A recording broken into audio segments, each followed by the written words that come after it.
नतमस्तक मी त्या सर्वांना ज्यांनी भारत देश घडवला.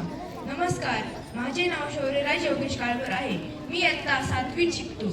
रेनबो शाळेचे चेअरमन श्री नितीन काळभोर सर, प्राचार्य मिनल गणकर मॅम आणि उपप्राचार्य प्रशांत लावरे सर व प्रमुख पाहुणे आणि इथे जमलेल्या माझे बालमित्रांनो, तुम्हा सर्वांना प्रजासत्ताक दिनाच्या हार्दिक शुभेच्छा.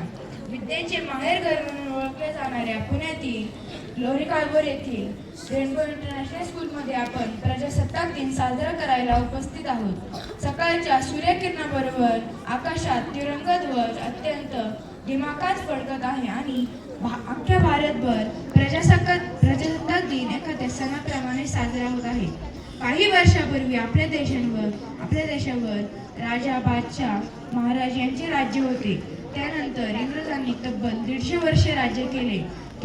त्यावेळी त्यांचा कायदा होता, पण आपल्या देशातील स्वातंत्र्य सैनिकांनी त्यांच्या विरुद्ध लढा देऊन त्यांना आपल्या देशातून हकलले आणि तो दिवस म्हणजे 15 ऑगस्ट 1947.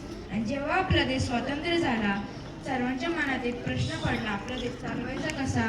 नियम हवे, कायदा हवा. म्हणून डॉक्टर बाबासाहेब आंबेडकरांनी 2 वर्ष 11 महिने 18 दिवस सतत मेहनत करून आपल्या भारतासाठी एक संविधान लिहिले आणि ते संविधान 26 नोव्हेंबर 1949 साली तयार झाले आणि 26 जानेवारी 1950 साली अंमलात आले.